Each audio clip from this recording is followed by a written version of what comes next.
हमने कल पेपर का पैटर्न समझा कि हमारे कितने मार्क्स ग्रामर को कवर करते हैं, कितने मार्क्स हमारे लिटरेचर को कवर करते हैं, है ना। और मैं समझती हूँ सभी को क्लियर हो गया होगा कि हमें कहाँ पर ज़्यादा फोकस करना है। हमारी जो बेसिक ग्रामर है उसमें हम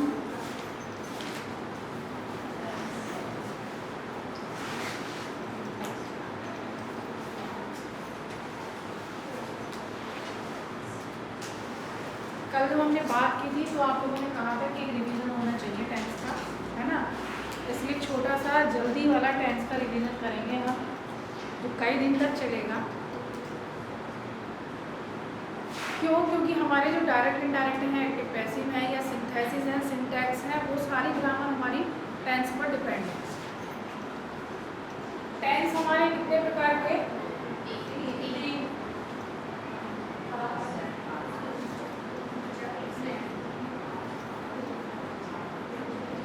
पास्ट, प्रेजेंट और फ्यूचर। प्रेजेंट मीन्स वर्तमान, हम पढ़ा रहे हैं, ये क्या है? वर्तमान है। कल हम क्या पढ़ाएंगे? वो फ्यूचर है। और कल हमने क्या समझाया था? वो पास्ट है।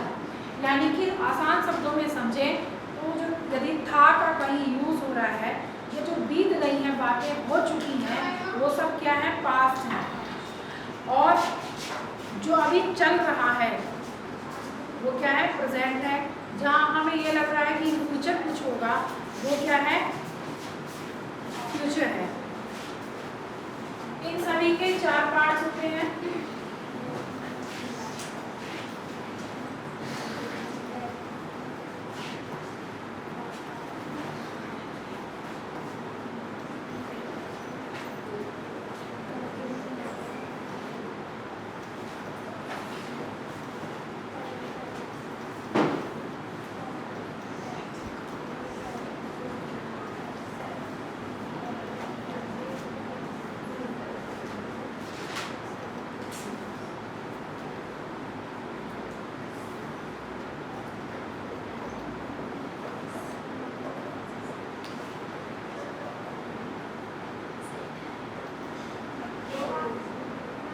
इंडेफिनिट टेंस,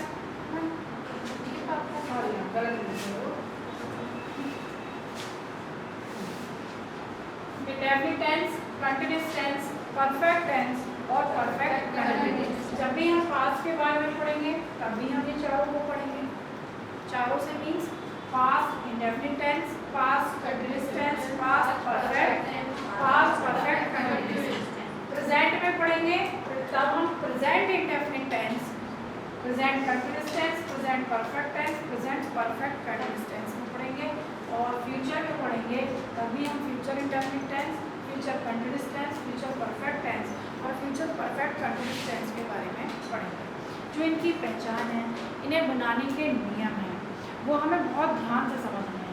क्योंकि कब डू साइलेंट हो जाता है, कब डज निकल कर बाहर आ जाता है, यदि हम यही नहीं समझ पाए तो फिर हमारा टेंस को सीखना क्या है? एक तरह से बेकार है। क्योंकि हम जब बनाते हैं एक्टिव पैसिव में आई लव माई मदर, है ना, वहाँ पे कुछ नहीं लगा और हम ये पहचान ही नहीं पा रहे। एक सेंटेंस हमने ले लिया कि आई लव माई मदर, कि ये कौन सा टेंस है ना। जब हमें यही नहीं पता होगा कि कौन सा टेंस है तो हम इसका पैसिव बनाएंगे कैसे? कि कहाँ पर ये क्या है, फर्स्ट फॉर्म है, क्या है। एक थोड़ा सा और देखें कि हमारे जो इंग्लिश का स्ट्रक्चर है सेंटेंस का,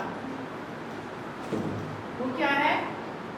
सब्जेक्ट प्लस वर्ब प्लस और यही आगे बढ़ता जाता है ना। ऑब्जेक्ट 1 भी हो जाता है, ऑब्जेक्ट 2 भी हो जाता है, कॉम्प्लीमेंट ऑफ द वर्ब भी हो जाता है, इसी में एडजेक्टिव भी ऐड हो जाता है।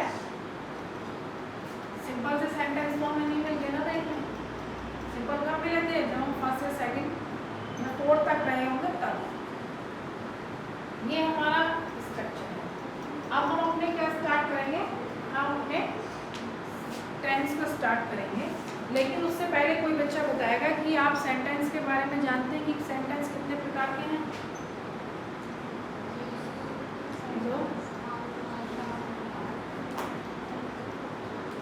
हमारे जो टाइप्स ऑफ सेंटेंसेस हैं वो 5 प्रकार के हैं बच्चों।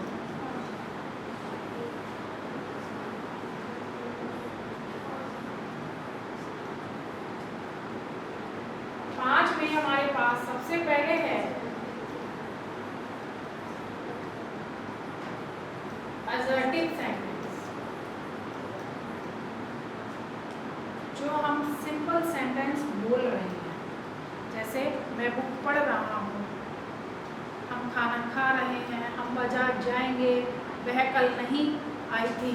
ये सब क्या है? असर्टिव सेंटेंस है। असर्टिव सेंटेंस में 2 प्रकार हैं। एक अफर्मेटिव सेंटेंस,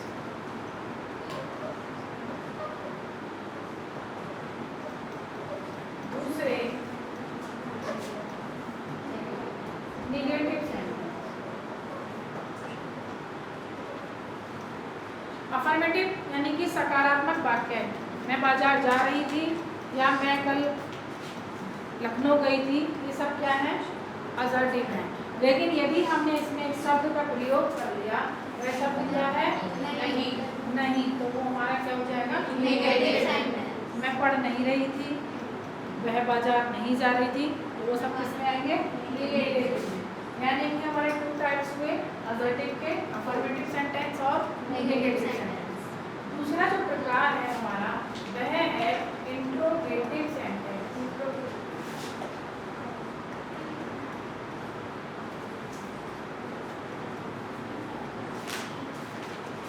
हम अगर इन प्रकारों को अपने बोलचाल वाले सेंटेंसों पर अप्लाई करें तो वह हमारी मेमोरी में ज़्यादा दिनों तक याद रहेंगे।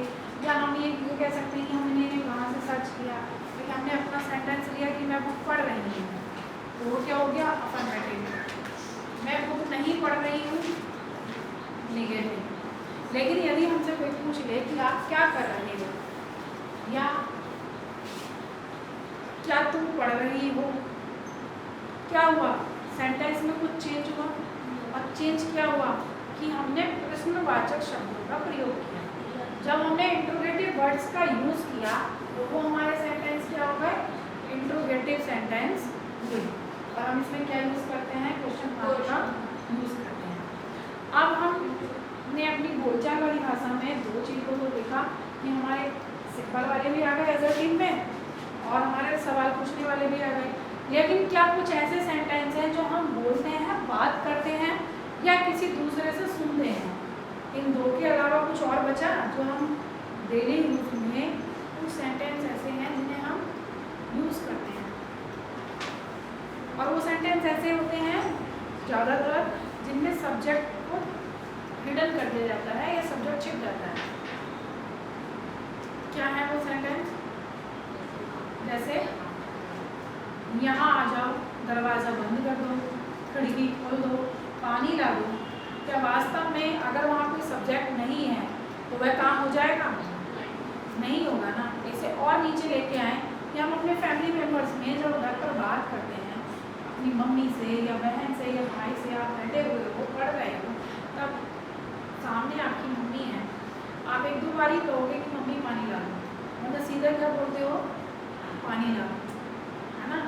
या भाई है, वास्तव में क्या है? आपने कहा तो मम्मी से ही ना, जो सामने है उससे कहा, चाहे वो मम्मी है, भाई है या बहन है। लेकिन हमने क्या कर दिया? सब्जेक्ट को छिपा दिया, सिर्फ वर्ब और ऑब्जेक्ट हमारी वहाँ पर रह गई। तो जो ऐसे सेंटेंस है बच्चों, वो हमारे कहलाते हैं इम्पेरेटिव सेंटेंस।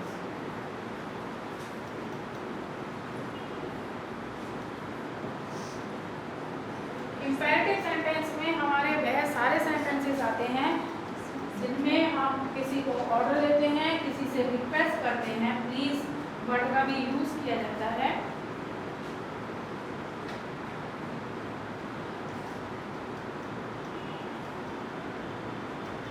या किसी को सलाह देते हैं, वह सारे शब्द, सारे सेंटेंस किसमें आएंगे?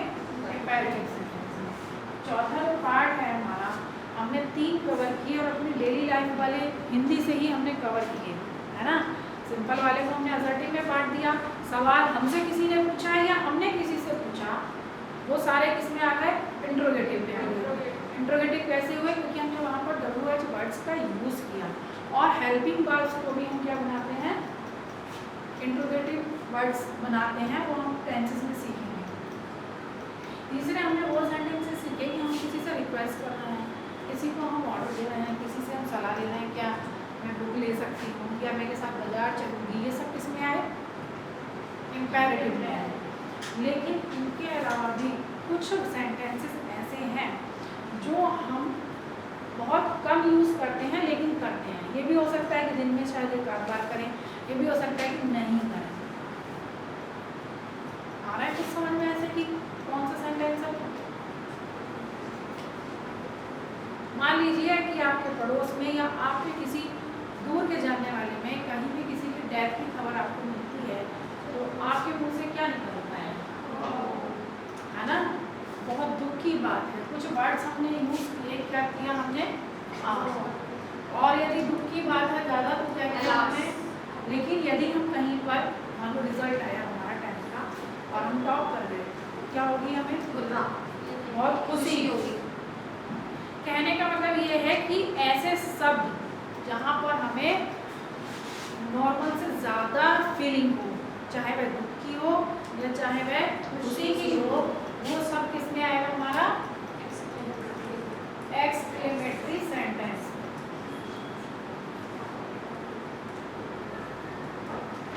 और एक्सक्लेमेटरी सेंटेंस में हम क्या करते हैं? एक मार्क का यूज करते हैं। क्यों सीख रहे हैं हम ये सब? एक तो पहली बात हमें आनी चाहिए, कोई भी हमसे सीख सकता है। हम इंग्लिश पढ़ रहे हैं और इंग्लिश में भी ग्रामर और 60 नंबर ये पढ़ना, क्योंकि ये सारी चीज़ें आनी चाहिए। दूसरा, जब हम डायरेक्ट इनडायरेक्ट बनाएंगे तो इन पांचों प्रकार के हमें डायरेक्ट से इनडायरेक्ट भी बनाने पड़ेंगे और पांचों प्रकार के हमें एक्टिव से पैसिव भी बनाने पड़ेंगे। और इसके अलावा जो आएगा एग्जाम में, कल तुमने देखा होगा जो पेपर दिया था, उसमें एक ब्रैकेट में दिया था कि आप इंट्रोगेटिव सेंटेंस बनाओ था या निगेटिव सेंटेंस बनाओ, तो वहाँ भी ले आएंगे। अब जो लास्ट बचा, अब तो हमें लगता है कि सारी बोली जो हमारी थी वो कवर कर ली, या कुछ बचा? कुछ और बचा है? जब हम अपने से किसी बड़े को नमस्ते करते हैं तो वो लौट कर जिन शब्दों का प्रयोग करते हैं, क्या करते हैं? कि भगवान करे, है ना, तुम्हारी उम्र लंबी हो, तुम स्वस्थ रहो, ऐसा हो जाए तुम्हारे लिए, है ना। लेकिन अगर हम किसी से नफरत कर रहे हैं, किसी से दुश्मनी है, तो क्या करते हैं? हम उसे कर्स करते हैं, है ना, बददुआ लेते हैं। वो दोनों चीज़ें जो आएंगी वो किसमें आएंगी? Optative sentence. क्लियर हुए? ये 5 प्रकार के हमारे सेंटेंस हैं: असर्टिव, इंट्रोगेटिव, इम्पेरेटिव, एक्सक्लेमेटरी और ऑप्टेटिव।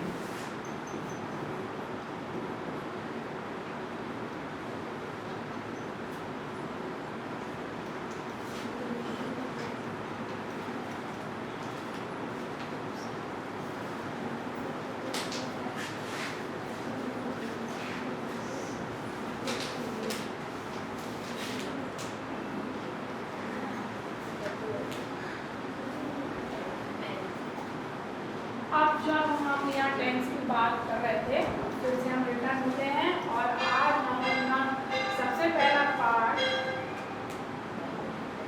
प्रेजेंट इंडेफिनिट को देखेंगे।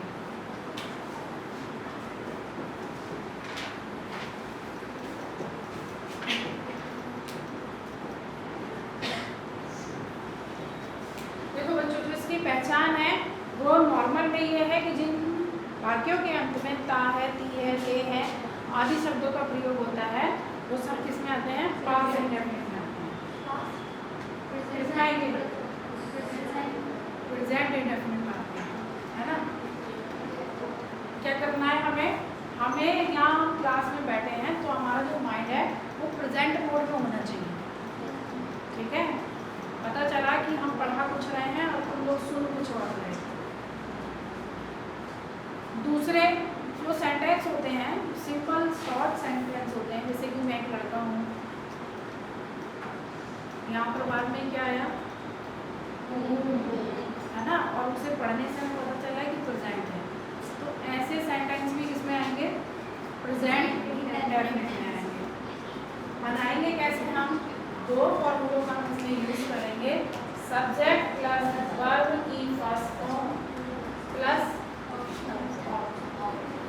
और दूसरा है सब्जेक्ट प्लस वर्ब की फर्स्ट फॉर्म में एस या ईएस को हम ऐड करेंगे और हम ऑब्जेक्ट यूज करेंगे। लेकिन जब हमने बात करी, अभी हमने हूँ वाली बात की, तो ऐसे सेंटेंसेस में जो नॉर्मल हम वर्ड्स यूज करते हैं वर्ब के एजएमआर वो यूज करेंगे। वैसे हम एजएमआर कहाँ यूज करेंगे? कंटिन्यूअस में।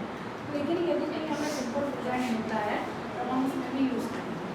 अब हमने यहाँ दो फॉर्मूले लिखे और दोनों में क्या डिफरेंस है कि यहाँ पर वर्ब की सिर्फ फर्स्ट फॉर्म है और यहाँ पर वर्ब की फर्स्ट फॉर्म के साथ में हम एस और ई एस का यूज करेंगे। कब करेंगे हम एस और ई एस का यूज? जब हमारा सब्जेक्ट क्या होगा? सिंगुलर होगा। और ये कब लगेगा? जब हमारा सब्जेक्ट प्लूरल होगा, है ना। हमारी जो पार्ट्स ऑफ स्पीच हैं वो 8 हैं, जानते हो? Noun, pronoun, verb, adverb, adjective, conjunction, preposition और इंटरजेक्शन। जब हम नाउन के हमने पार्ट्स पढ़े होंगे पिछली कक्षाओं में, तब वहाँ सीखा होगा कि कैसे हम एस और ई एस कहाँ पर लगाते हैं, है ना, किन वर्ड्स में लगाते हैं। जैसे यदि क्लास है, क्लास में क्या है? डबल एस है, या किसी के लास्ट में सी एच आता है, क्या है? बेंच है, इसमें क्या लगेगा? E S. और कुछ जो है जैसे कि फैन है तो यहाँ पे क्या होगा? फैंस। और एक गर्ल है तो गर्ल्स। अब हम इसके कुछ एग्जाम्पल देखते हैं।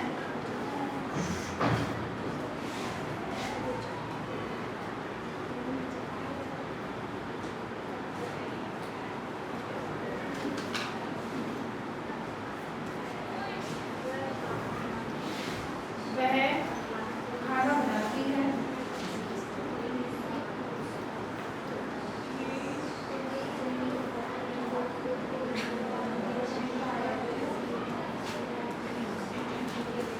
सूर्य पूरब में निकलता है,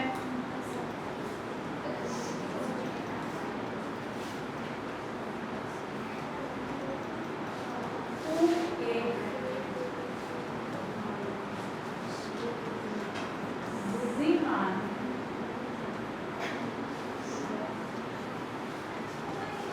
लड़के हो।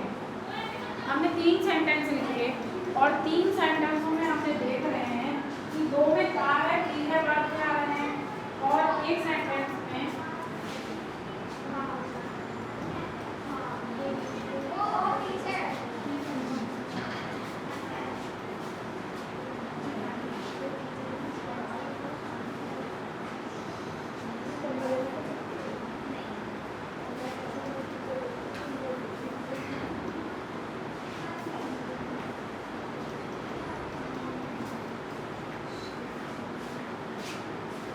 हम तीनों सेंटेंसेस को ध्यान से देख रहे हैं, तब हम देख पा रहे हैं कि इन वाक्यों में तो ती है या सा है, लेकिन यहाँ पे क्या है? और हमने अभी बात की कि जो सिंपल प्रेजेंट होगा वो भी हम इसमें कवर करेंगे। अब हम सबसे पहले यहाँ देखें, देखो बच्चों, हिंदी के स्ट्रक्चर में सेंटेंस के और इंग्लिश में अंतर है। क्या? जब हम इंग्लिश को बनाते हैं तो वो subject plus verb plus object है, लेकिन हिंदी में क्या है? सब्जेक्ट, ऑब्जेक्ट और लास्ट में वर्ब है। चाहे वो कितना भी लंबा सेंटेंस हो हिंदी का, उसमें सबसे लास्ट में वर्ब आती है। लेकिन इंग्लिश में क्या है? इंग्लिश में सब्जेक्ट के तुरंत बाद ही वर्ब आती है। जैसे कि मैं अपनी सारी सहेलियों के साथ बाजार घूमने के लिए गई। वर्ब कहाँ आई? गई, है ना, बाद में। लेकिन यदि उसे हम इस इंग्लिश बनाएंगे तो क्या है? मैं के साथ ही हम रखते हैं। यहाँ पर हम देख रहे हैं कि सबसे पहले तो देखो वह के लिए यदि लड़का है तो ही लड़की है तो शी, तो ये क्या है यानी कि लड़की है, तो यहाँ क्या आएगा शी। और सी सिंगुलर है कि प्लूरल है? सिंगुलर। इसलिए बनाने की क्या हुई कुक, और चूंकि ये प्लूरल है इसलिए हम इसमें क्या करेंगे कुक्स। सी कुक्स फूड, क्या नहीं लगाएंगे सी कुक्स फूड, क्यों नहीं लगाएंगे? ये आर्टिकल में जब एक चैप्टर है वो पढ़ोगे तब समझोगे कि जब भी हम किसी अलग पर्पस से उस काम को करें, जिस नॉर्मल काम के लिए वह होता है उससे अलग पर्पस से हम करें तब हम दा का यूज करेंगे। और अगर वही हमारा पर्पस है, जैसे कि माना जाता है कि महिलाएं खाना बनाती हैं, या हम ये कहें कि हम स्कूल पढ़ने आते हैं, तो तब हम वहाँ पर स्कूल जाके दा नहीं लगाएंगे, क्योंकि स्कूल पढ़ने की जगह है ना, और वहाँ पढ़ाई होती है, तुम लोग पढ़ने आते हो और हम पढ़ाने आते हैं, तो ऐसे में स्कूल के आगे दा का यूज नहीं किया जाएगा। लेकिन यदि कोई ऐसा व्यक्ति तुम्हारे स्कूल में आता है, जैसे जो लड़कियां अभी पास हो रही हैं, वो सिर्फ मार्कशीट लेने आएंगी, पढ़ने नहीं आएंगी, वो अगर ये कहें कि मैं स्कूल जाती हूँ तब वो यूज करेंगे I go to the school. Clear हुआ? यदि कोई या मान लो इंस्पेक्शन के लिए भी आता है या पढ़ने या पढ़ाने नहीं आ रहे हैं, तो वो लगाएंगे कि गो टू द स्कूल, लेकिन हम जा रहे हैं आई गो टू स्कूल। ऐसे ही ठीक इसलिए यहाँ पर हमने दा का यूज नहीं किया है। यहाँ हमारा सब्जेक्ट है द सन, और निकलने की क्या होती है राइज, और सन क्या है सिंगुलर। राइजेस इन द, अब हमने यहाँ पे द लगाया है ना, जो हमारी चार दिशाएं हैं वो सिर्फ चार ही हैं, और उन चारों दिशाओं के आगे द का यूज किया जाता है, इसलिए हमने यहाँ पे लिखा है the sun rises in the east. यहाँ हम बात करें, हमारा सब्जेक्ट है यू, और यू के साथ हम क्या लगाते हैं हमेशा आर, क्योंकि यू आई वी इन सबको क्या माना जाता है प्लूरल माना जाता है। क्यों? उसका हम ऐसे रीजन समझ सकते हैं कि मान लो यदि मैंने कहा कि बच्चों मेरे पीछे पीछे क्यों दौड़ाओ, कि मैं एक लड़की हूँ, तुम सारे भी क्या बोलोगे, बोला तो सभी ने ना उस मैं में, हालांकि तुमने एक ने बोला अपने लिए, लेकिन उसमें क्या होगा सब इंगेज हो गए। तो ऐसी सिचुएशन में उन्होंने कहा कि हम आई या ऐसी जो भी जहाँ हमें डाउट है, जैसे तुम, मैं बात करी तो हो सकता है किसी एक के लिए कर रही हूँ, लेकिन उसमें क्या है तुम में वो बहुत लोग भी शामिल हो सकते हैं और हम में भी, तो इन सब में क्या है हम उन्हें प्लूरल में काउंट करते हैं। यू आर आ इंटेलिजेंट,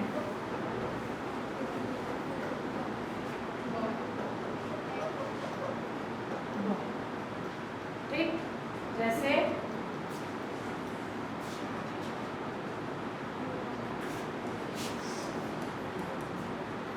मैं विद्यार्थी हूँ, यानी कि आई एम ए स्टूडेंट। यहाँ हमने एस यस का यूज क्यों नहीं कर रहे, क्योंकि ये जो सेंटेंस है चाहे ये वो चाहे ये क्या है सिंपल प्रेजेंट है, प्रेजेंट इंडेफिनिट नहीं है, लेकिन प्रेजेंट इंडेफिनिट में ही काउंट किया जाता है। एस यस का यूज हम काम करेंगे, यहाँ पर हमारे ता है, ये सब है।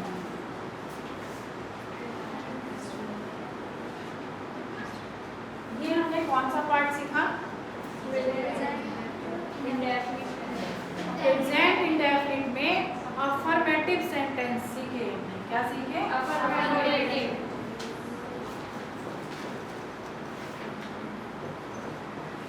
और कितने होते हैं, एक टेंस के कितने भाग मिलेंगे हमें आगे सेंटेंसेस के रूप में, तीन, अफर्मेटिव, नेगेटिव और इंडेफिनिट। ये हम क्या सीखे अभी तक, हम सिर्फ एस और ईएस लगाना सीखे। कुछ और देखो एग्जाम्पल एक दो,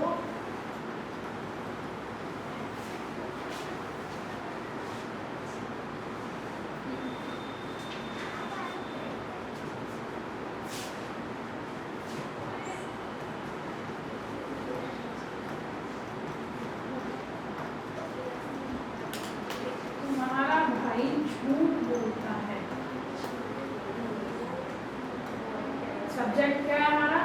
हमारा भाई योर।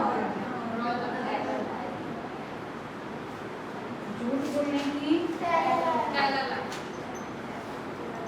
लेकिन क्या हम एस या टी एस लगाएंगे? नहीं लगाएंगे, क्योंकि हम तुमकी बात नहीं कर रहे। तुम्हारा भाई कौन है? पर्टिकुलर है, किसी एक विशेष का भाई है, इसलिए हम यहाँ पर क्या लगाएंगे? एस लगाएंगे। योर ब्रदर टेल्स अ लाई। समझ गए? निगेटिव के लिए बढ़ूं?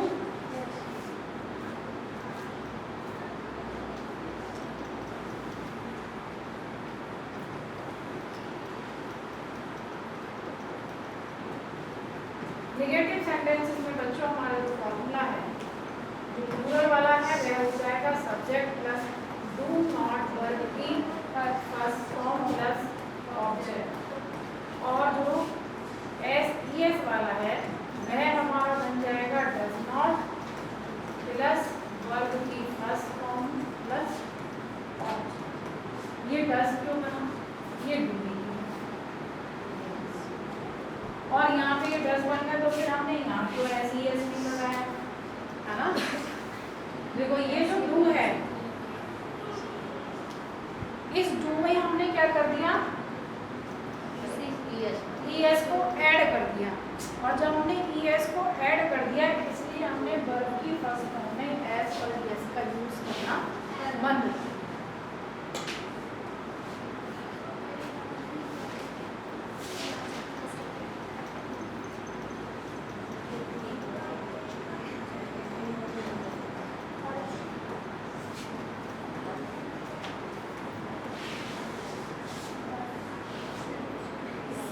अच्छा नहीं करते हैं, हमारा जो सब्जेक्ट है वो क्या है? शीला, और जो सब्जेक्ट है हमारा वो क्या हुआ? सिंगुलर, और सिंगुलर है तो क्या लगाएंगे हम? गाने की क्या हुई? शीला डज नॉट, अच्छी की बची को हम लगाएंगे वेल। और अगर ये होता कि शीला अच्छा गाना नहीं गाती है तो हम यहाँ क्या था? Sheela does not sing a good song.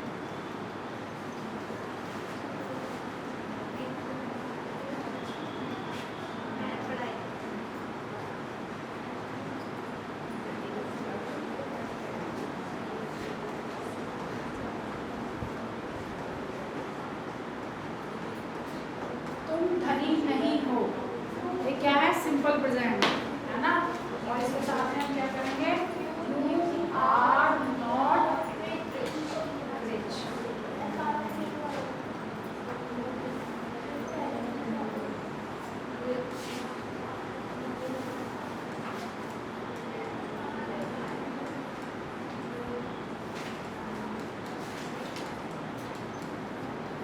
वे कठिन परिश्रम नहीं करते हैं। वे क्या है? दे, और दे क्या हुआ? प्लूरल, इसलिए क्या लगाएंगे? They do not. क्यों लगाया डू नॉट हमने? क्योंकि यहाँ क्या आया है? ते है आया है ना, इसमें हमने लगाया है। They do not work hard.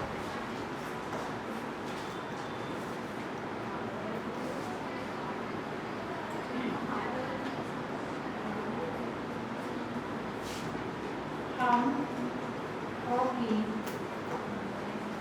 नहीं